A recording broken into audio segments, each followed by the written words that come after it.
But the fruit of the Spirit is love, joy, peace, long-suffering, kindness, goodness, faithfulness, gentleness, self-control. Against such things there is no law. And those who are Christ have crucified the flesh with its passions and desires. If we live in the Spirit, let us also walk in the Spirit. Let us not become over-conceited, provoking one another, envying one another.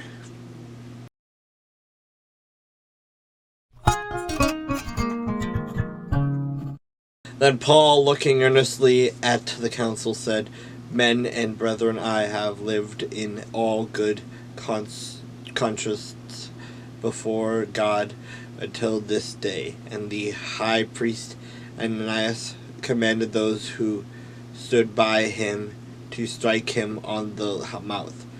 Then Paul said to him, God will strike you, you whitewashed wall. For you sit to judge me according to the law, and do you command me to be struck contrary to the law?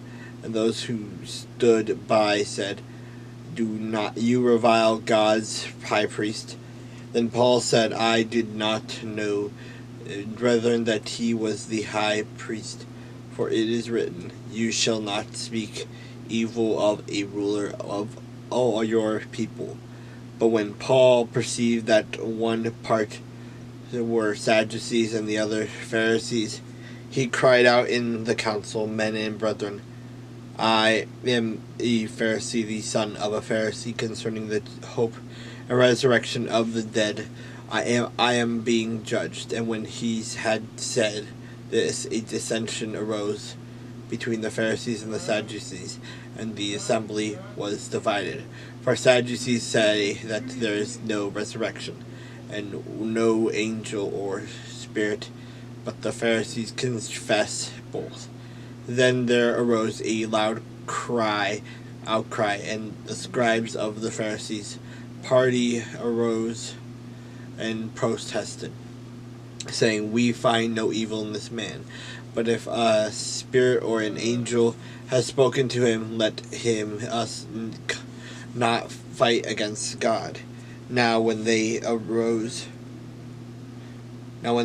arose a great dissension, the commander, fearing lest Paul might be pulled to pieces by them, commanded the soldiers to go down and take him by force from among them and bring him into barracks.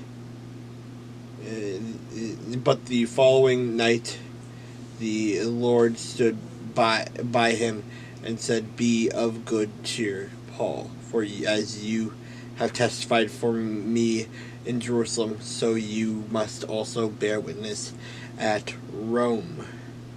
And when it was day, some of the Jews banded together and bound themselves under an oath, saying that they would neither eat nor drink till they had killed Paul.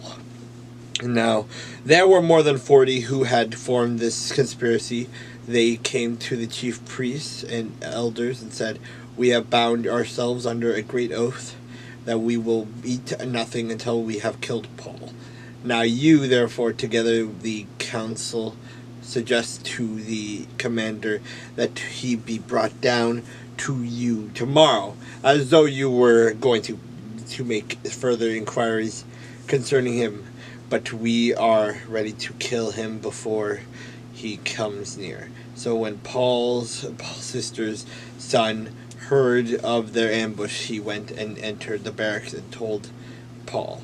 And then Paul called one of the centurions to him and said, Take this young man to the commander, for he has something to tell him.